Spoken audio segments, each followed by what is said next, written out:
नमस्कार साथियों। सार्थक पहल बदलाव हमसे है। मैं शंकर सातंकर, सहायक प्राध्यापक, आप लोगों का एक बार स्वागत करता हूं। और यूजीसी नेट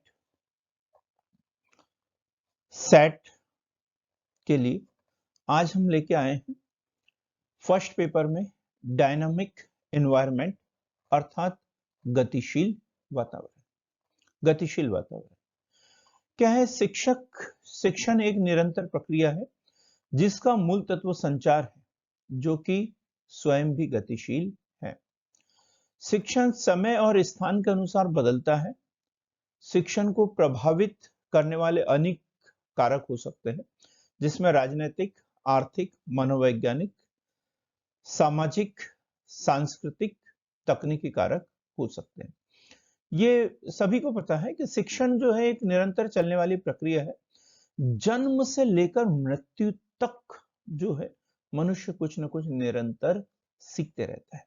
कुछ परिस्थितियों से सीखता है, कुछ संगत से सीखता है, माता पिता से सीखता है, और जीवन भर सीखने की जो प्रक्रिया है वो निरंतर चलते रहती है, गतिशील है। शिक्षण को प्रभावित करने वाले कारक कौन कौन से? तो राजनीतिक, आर्थिक, मनोवैज्ञानिक, सामाजिक, सांस्कृतिक व तकनीकी कारक हो सकते हैं।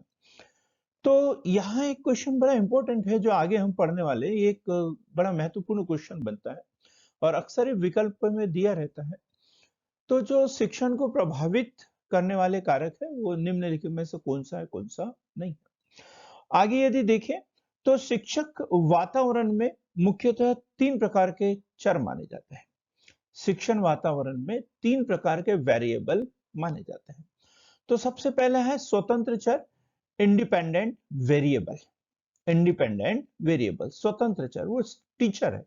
ये क्वेश्चन बना है, यूजीसी नेट ने ये क्वेश्चन पूछा है। तो स्वतंत्र चर कौन है? टीचर है। और आश्रित चर या डिपेंडेंट वेरिएबल वो स्टूडेंट, डिपेंडेंट वेरिएबल स्टूडेंट है। हस्तक्षेप चर, इंटरवेनिंग वेरिएबल्स, और ये है टीचिंग एड्स, परिस्थितियां, शिक्षण सामग्री, पाठ्य वस्तु, शिक्षण विधियां, शिक्षण युक्तियां, शिक्षण व्यू रचना, ये सब के सब जो है वो हस्तक्षेप चर कहलाते हैं। तीनों का हमें पता होना चाहिए। Independent variable teacher, dependent variable student, और इंटरवेलिंग वेरिएबल्स वो है टीचिंग एड्स, पाठ्य वस्तु, शिक्षण विधियां, शिक्षण युक्तियां, शिक्षण व्यू रचनाएं आदि, ये सब हस्तक्षेप के अंतर्गत आते हैं। और सभी जो चर हैं, तीनों चर की बात करें तो एक दूसरे के पूरक है और सम्मिलित होकर शिक्षण प्रक्रिया को पूर्ण करते हैं। यदि टीचर न हो, स्टूडेंट हो और टीचिंग एड, शिक्षण सामग्री सब कुछ हो तो भी काम नहीं चलेगा। टीचर हो और हस्तक्षेप चर हो और आश्रित चर स्टूडेंट ना हो तो भी काम नहीं चलेगा। टीचर हो और स्टूडेंट हो और कोई सामग्री वगैरह ना हो, कोई सिलेबस ना हो, बुक्स ना हो, तो भी काम नहीं चलेगा। अब इस गतिशील वातावरण के बाद हम देखते हैं शिक्षण सूत्र, magazines of teaching, magazines of teaching. तो शिक्षण प्रक्रिया में विशेष विधियों का ज्ञान कराते हैं, जिन्हें ध्यान में रखकर शिक्षण करके शिक्षक अपने छात्रों की उपलब्धि में गुणात्मक सुधार लाने का प्रयास करते हैं। तो कुछ सूत्र हैं, जैसे सरल से जटिल की ओर, सिंपल टू कॉम्प्लेक्स, सरल से जटिल की ओर अर्थात सिंपल टू कॉम्प्लेक्स। छात्रों को पहले सरल व बाद में जटिल बातों की जानकारी दी जाती है। ये सामान्य सा सूत्र है। जब भी हम कोई क्लास स्टार्ट करते हैं तो पहले उन बातों को बताने का प्रयास करते हैं जो बच्चे जानते हो या जिन बातों से बच्चों को जोड़ा जा सके। ऐसी बातें जो है सबसे पहले हम शुरुआत में बताते हैं। तो पहला शिक्षण सूत्र है सरल से जटिल की ओर। दूसरा है ज्ञात से अज्ञात की ओर, फ्रॉम नोन टू अननोन, ज्ञात से अज्ञात की ओर। छात्रों को पहले वो बातें बतानी चाहिए जिनको पहले से जानते हैं, ताकि पाठ व विषय में उनकी जो रुचि है वो बढ़ाई जा सके, है ना। तो पहला शिक्षण सूत्र पढ़ा हमने, सरल से जटिल की ओर, ज्ञात से अज्ञात की ओर। फिर है स्थूल से सूक्ष्म की ओर, स्थूल से सूक्ष्म की ओर। प्रारंभ में विद्यार्थी सूक्ष्म अमूर्त वस्तुओं के बारे में नहीं जानता, तो इसलिए स्थूल एवं मूर्त वस्तुओं के बारे में उसे बताना पड़ेगा। फिर धीरे धीरे धीरे धीरे ऐसी बातें भी बताना पड़ेगा जो उस समय उपलब्ध नहीं है। तो स्थूल से सूक्ष्म की ओर। फिर है मूर्त से अमूर्त की ओर। मूर्त का अर्थ है वो सारी चीजें जो डायरेक्ट हो, प्रत्यक्ष हो, जैसे जिसे वो स्पर्श कर सके, छू सके, देख सके। और अमूर्त मतलब अस्पर्श, न छूने योग्य। कभी कभी ये क्वेश्चन दिया रहता है, निम्नलिखित में से शिक्षण का कौन सा सूत्र नहीं है इसमें जटिल से सरल की ओर, ऐसा कोई भी आगे पीछे कर दिया जाता है और हमें कंफ्यूज करने की कोशिश की जाती है। तो याद रखिए, सरल से जटिल की ओर, ज्ञात से अज्ञात की ओर, स्थूल से सूक्ष्म की ओर, मूर्त से अमूर्त की ओर, पूर्ण से अंश की ओर, पूर्ण से अंश की ओर। कि पहले पूर्ण ज्ञान, एक ब्रीफ जानकारी उसे दे दी जाए, फिर एक एक खंड खंड करके जो है एक टॉपिक वाइज जो है उसे डिटेल में फिर बताया जाए। पूर्ण से अंश की ओर, अनिश्चित से निश्चित की ओर, और मनोवैज्ञानिक से तर्क संगत की ओर। और भी है, जैसे प्रत्यक्ष से अप्रत्यक्ष की ओर, विश्लेषण से संश्लेषण की ओर, इंद्रियों का परीक्षण, प्रकृति का अनुसरण। ये ढेर सारे शिक्षण सूत्र है, महत्वपूर्ण जो है वो पीपीटी में लिखे हुए हमने। सरल से जटिल की ओर, ज्ञात से अज्ञात की ओर, स्थूल से सूक्ष्म की ओर, मूर्त से अमूर्त की ओर, पूर्ण से अंश की ओर, अनिश्चित से निश्चित की ओर, और मनोवैज्ञानिक से तर्क संगत। अवलोकन, दूसरा जो दूसरी जो सीखने की पद्धति है वो है अवलोकन। अवलोकन अर्थात सीखने का एक दिलचस्प साधन है।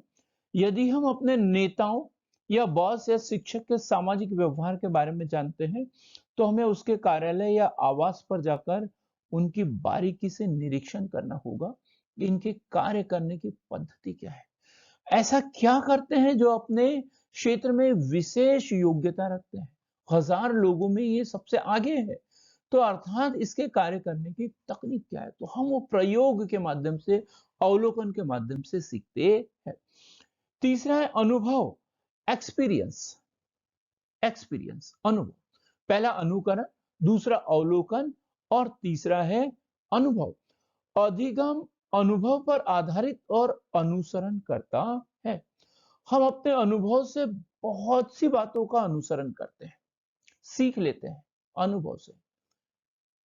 कई बातें ऐसी होती है जो हमें चोट कर जाती है, गलतियां होती है जो हमें सीख देती है कि किस परिस्थिति में हमें कैसा व्यवहार करना चाहिए। तो यह अनुभव, पहला अनुकरण, दूसरा अवलोकन, तीसरा है अनुभव, चौथा है शिक्षण, टीचिंग। और हम इसे सबसे पहले रखते हैं सीखने के लिए, लर्निंग के लिए, अधिगम के लिए सबसे पहले बोलते हैं शिक्षण। जी नहीं, हम जो ज्ञान प्राप्त करते हैं वो अनुकरण से करते हैं, अवलोकन से करते हैं, अनुभव से करते हैं। बच्चे को क्रिकेट खेलने का शौक उत्पन्न होता है, क्रिकेट खेलना चाहता है, पहले वो अनुकरण करता है, क्रिकेट खेलते हुए देखता है, तब उसके मन में जिज्ञासा जागृत होती है कि मुझे क्रिकेट खेलना चाहिए, ऐसे बॉल डालेंगे। फिर अवलोकन, वो देखता है बॉलर कैसे दौड़ के आता है, बैट्समैन कैसे बैट लगाता है, उसे अवलोकन। फिर अनुभव, गिरेगा, पड़ेगा, सीखेगा, अनुभव। फिर है शिक्षण, जब उसे ऐसा लगा कि क्रिकेट ऐसे खेलते हैं, फिर उसने अवलोकन किया, अनुभव लिया, तब जाके उसे किसी गुरु की जरूरत पड़ती है। पहले ही दिन हम गुरु के पास नहीं जा सकते कि सर मुझे क्रिकेट खेलना है, बैट कैसे पकड़ू, बॉल कैसे पकड़ू, बिल्कुल भी नहीं। वो शिक्षक तैयार नहीं होगा पढ़ाने के लिए। ठीक। तो चौथे नंबर पे हमने देखा शिक्षण, टीचिंग। शिक्षक एक विषय का चयन करते हैं, इसे सामग्री और कार्य विश्लेषण के अधीन करते हैं, और व्याख्यान के माध्यम से छात्रों को विषय से अवगत कराते हैं। छात्र व्याख्यान सुनते हैं और परिणाम स्वरूप वे सीखते रहते हैं। तो चौथे नंबर पे हमने लिखा है शिक्षण। फिर है निर्देश, इंस्ट्रक्शन। निर्देश जो है सामान्य तौर पर संज्ञानात्मक कौशल के बजाय शारीरिक स्थान से संबंधित होता है। फिर है परीक्षण व त्रुटि, परीक्षण व त्रुटि, ट्रायल एंड एरर। जब किसी व्यक्ति को किसी समस्या का सामना करना पड़ता है और वह सुनिश्चित नहीं होता कि कौन सा विकल्प सबसे उपयुक्त है, तो उस विकल्प को चुन सकता है जो उसे लगता है कि यह सही है। तो यह परीक्षण, और यदि गलत हो तो दूसरा विकल्प चुने। तो परीक्षण व त्रुटि। फिर लास्ट है परावर्तन, रिफ्लेक्शन। चिंतनशील में समस्याओं के वैकल्पिक संसाधनों पर विचार करने और विचार करने की प्रवृत्ति होती है, और इस कारण जो मनुष्य होता है वो चिंतनशील होता है, परावर्तन अपने विचारों में करते रहता है। फिर है प्रयोग, एक्सपेरिमेंट्स, और लास्ट में है पूछताछ, क्वेश्चनिंग। पूछताछ भी सीखने की एक अच्छी प्रविधि है। सिद्धांत रूप में पूर्ण अभिसरण, प्रश्न का केवल एक ही उत्तर होगा। पूर्ण भिन्न प्रश्न के अनंत उत्तर होंगे। क्या बताया मैंने? प्रश्न का केवल एक ही उत्तर होगा। सिद्धांत रूप में पूर्ण अभिसरण मतलब क्लोज्ड एंडेड प्रश्न का केवल एक ही उत्तर होता है, एक ही उत्तर। जैसे भारत की राजधानी क्या है? भारत की राजधानी क्या है? तो क्लोज्ड एंडेड क्वेश्चन है ये, ठीक। पूर्ण अभिसरण, तो इसका एक ही उत्तर होगा, दिल्ली। उसके अलावा दूसरा उत्तर नहीं हो सकता। लेकिन ओपन एंडेड जो पूर्ण भिन्न प्रश्न के अनंत उत्तर हो सकते हैं। हर व्यक्ति की अलग अलग राय हो सकती है। जैसे सुबह का मौसम कैसा होता है, ये ओपन एंडेड क्वेश्चन है, इसमें जो जैसा चाहे वैसा उत्तर दे सकता है।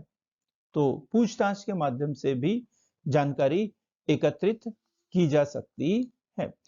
अब हम देखेंगे अधिगम के सिद्धांत। अधिगम के सिद्धांत, प्रिंसिपल्स ऑफ लर्निंग। तो है संघ का सिद्धांत, प्रिंसिपल्स ऑफ एसोसिएशन। इसके बाद देखते हैं स्पष्टता का सिद्धांत, प्रिंसिपल्स ऑफ क्लियरिटी। अभ्यास का संपूर्ण निरंतर मूल्यांकन और निर्देशन किया जाना चाहिए। इसका उद्देश्य शिक्षक और शिक्षार्थी के लिए स्पष्ट होना चाहिए। अधिगम किस लिए किया जा रहा है, इसका उद्देश्य क्या है। तो संघ का सिद्धांत, संघ अर्थात एक शिक्षक को शिक्षार्थियों के मन और क्षमता की स्थिति का पता होना चाहिए। तो ये संघ का सिद्धांत। दूसरा स्पष्टता का सिद्धांत।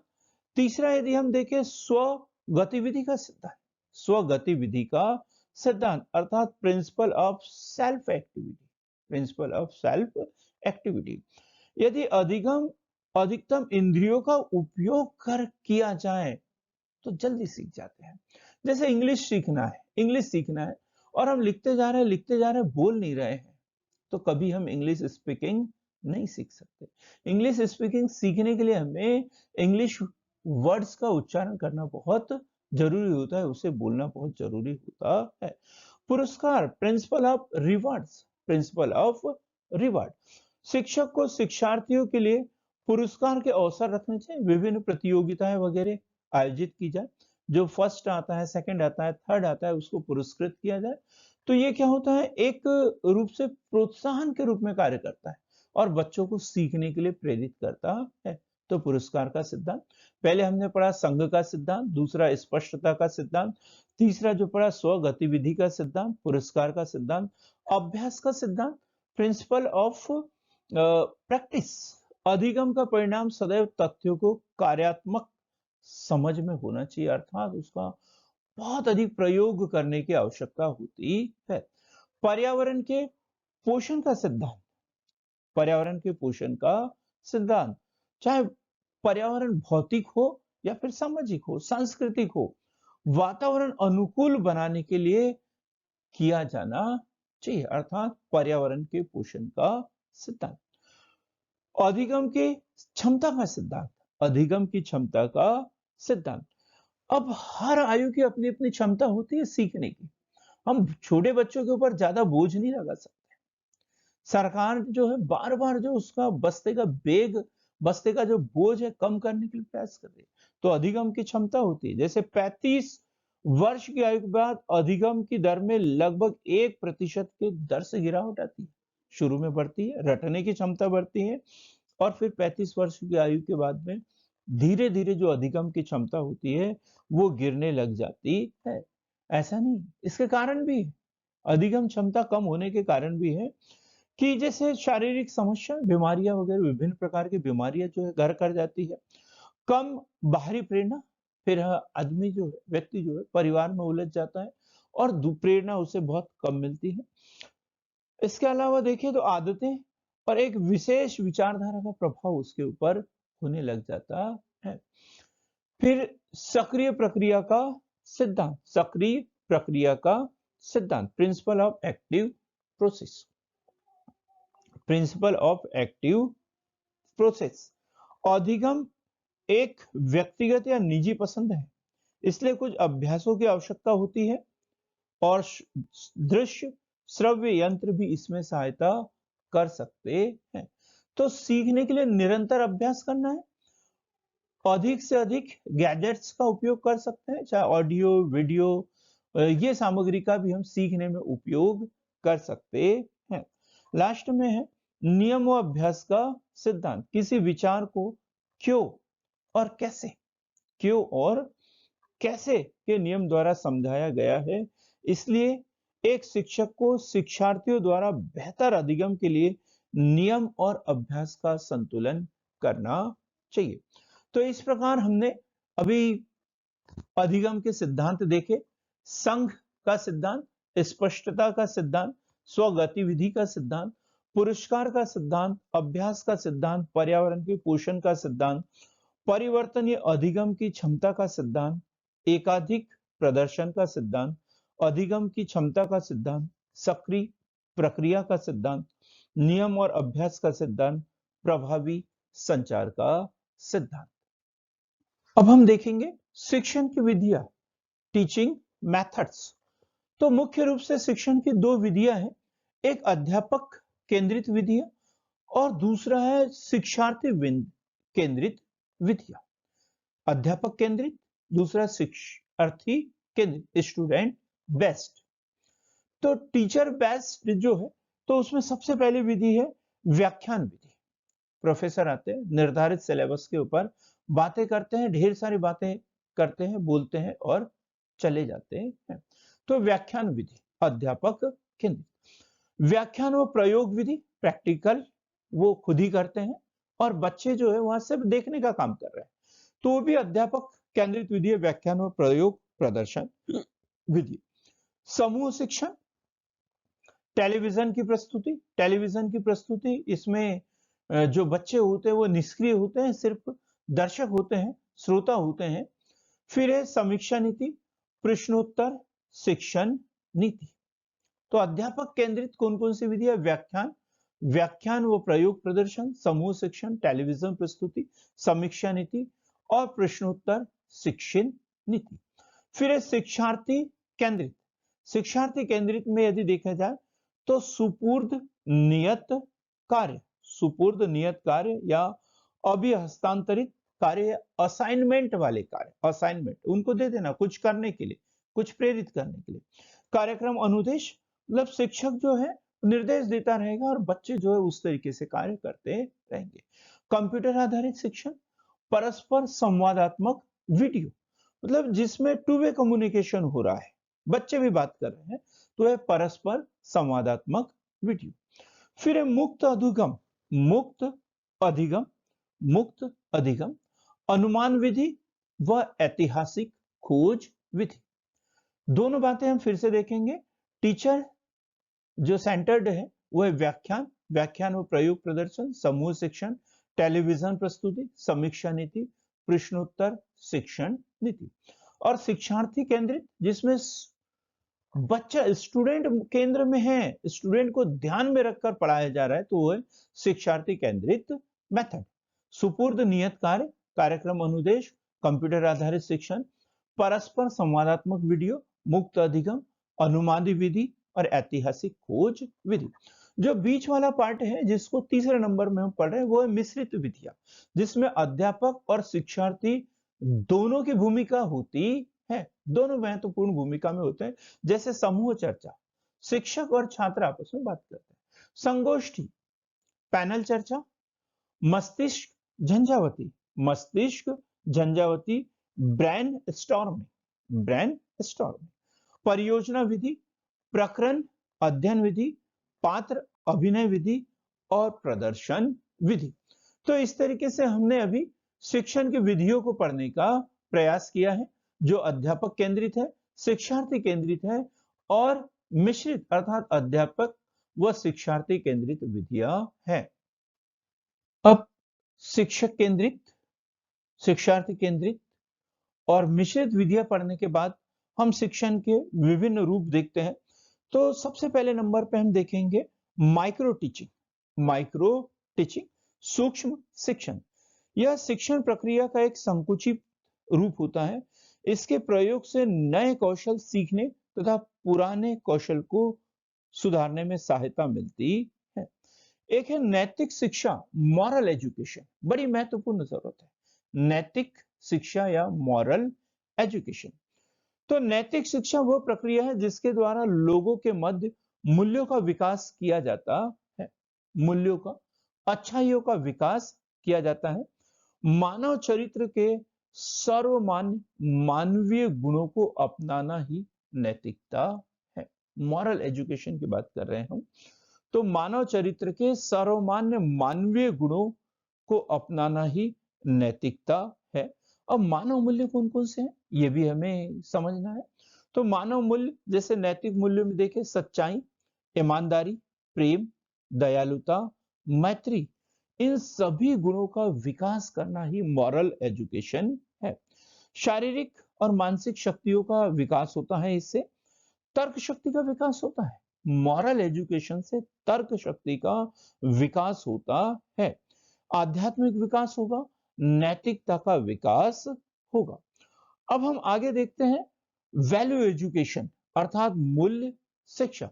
वैल्यू एजुकेशन अर्थात मूल्य शिक्षा अंग्रेजी भाषा का शब्द है वैल्यू, जिसका अर्थ, वैल्यू का अर्थ होता है उपयोगिता या गुण। हिंदी में जो इसका अर्थ होगा उपयोगिता या गुण।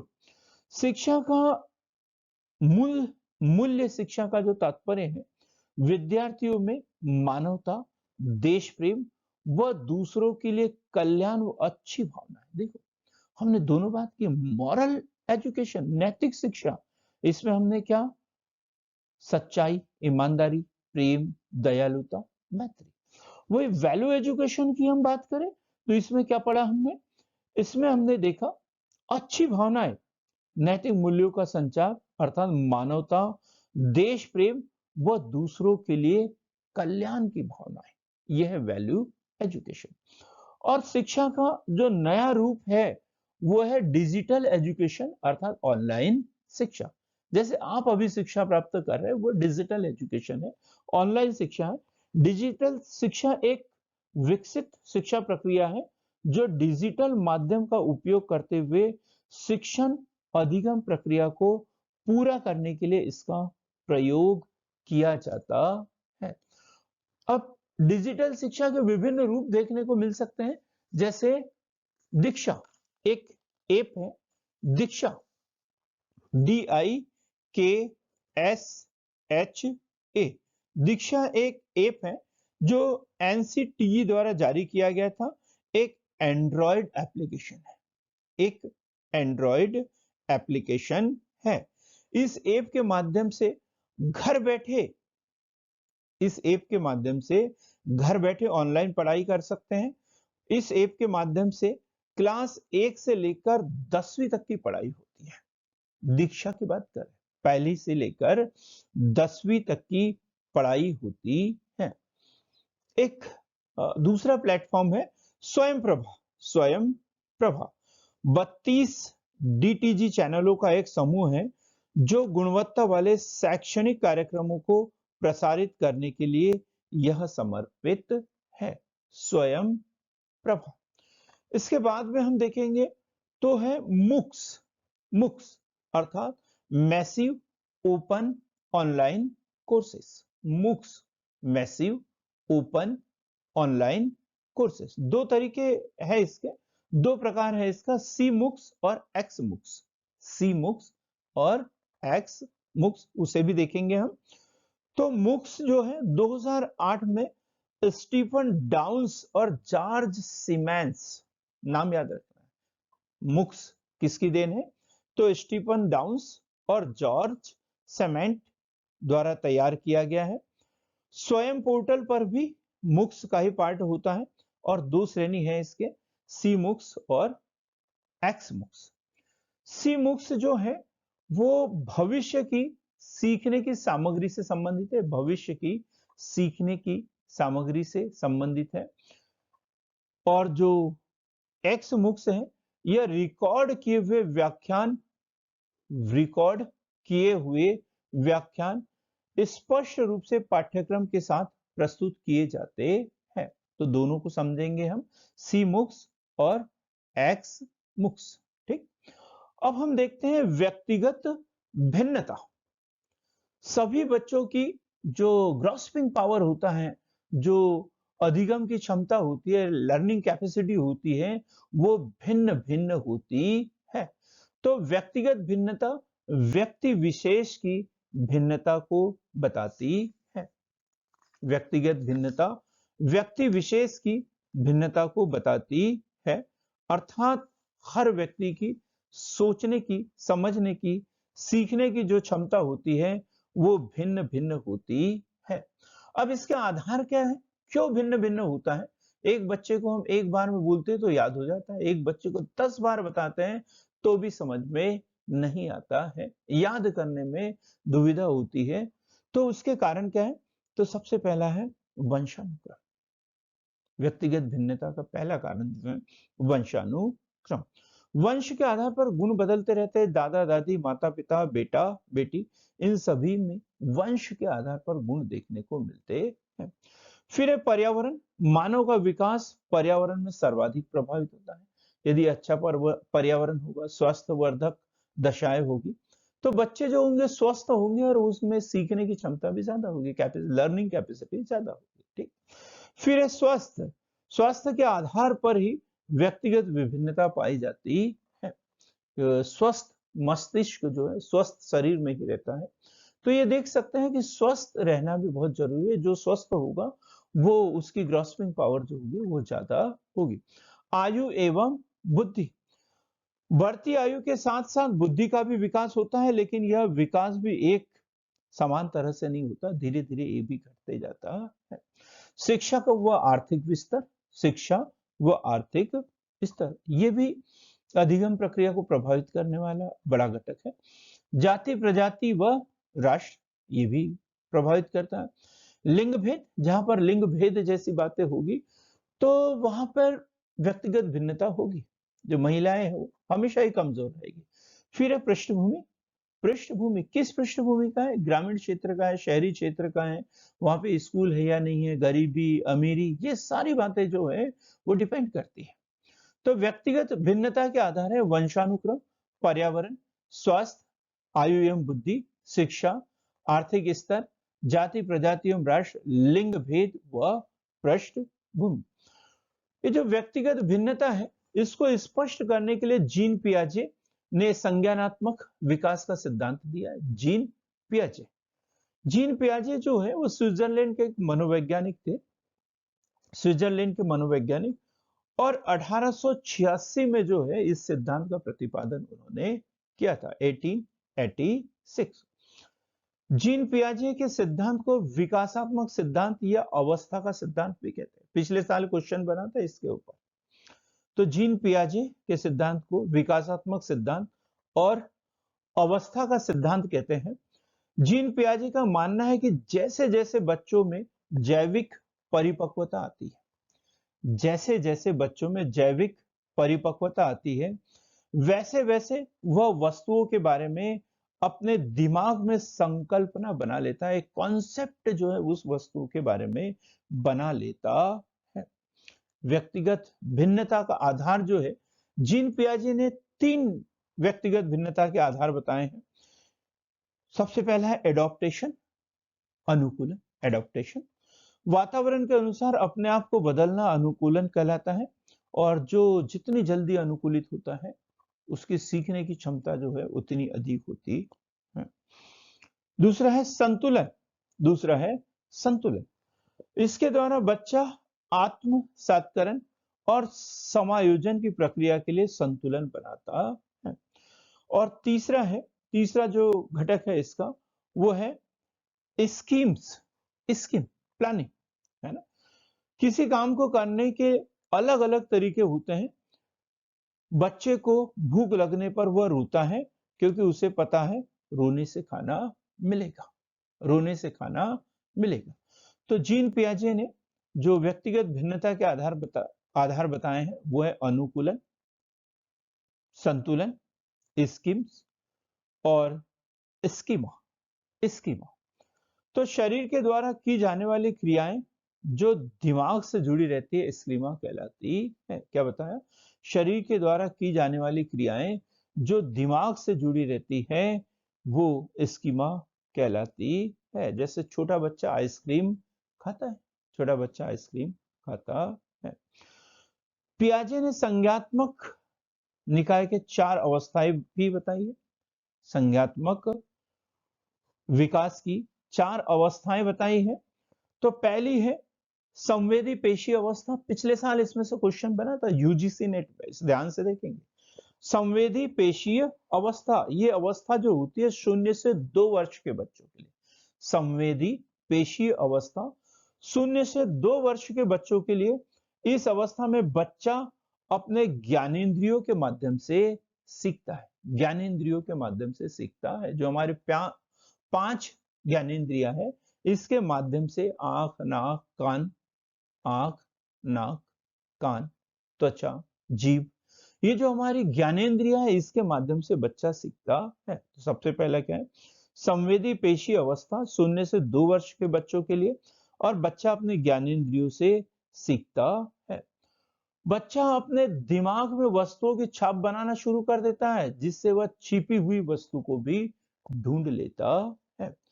फिर है पूर्व सक्रियात्मक अवस्था, पूर्व सक्रियात्मक अवस्था। पहली जो थी संवेदी पेशी अवस्था, और दूसरा है पूर्व सक्रियात्मक अवस्था। यह अवस्था 2 से 7 वर्ष के बच्चों के लिए होती है। यह क्रिया करने से पहले की अवस्था है, और इसमें बच्चा सामने आने वाली चीजों को देख पाएगा, समझ पाएगा, लेकिन कोई क्रिया नहीं कर पाता है। याद रखना कौन सी अवस्था की बात कर रहे हैं? पूर्व सक्रियात्मक अवस्था। 2 से 7 वर्ष की अवस्था का बालक जो है, क्रिया करने की के पहले की अवस्था है। बच्चा सामने आने वाली चीजों को देख पाएगा, समझ पाएगा, लेकिन कोई क्रिया नहीं कर पाता है। अब देखेंगे हम अगली जो क्रिया है वो है मूर्त संक्रियात्मक अवस्था। मूर्त संक्रियात्मक अवस्था, पहली संवेदी पेशीय अवस्था, दूसरा पूर्व संक्रियात्मक अवस्था, तीसरा मूर्त संक्रियात्मक अवस्था।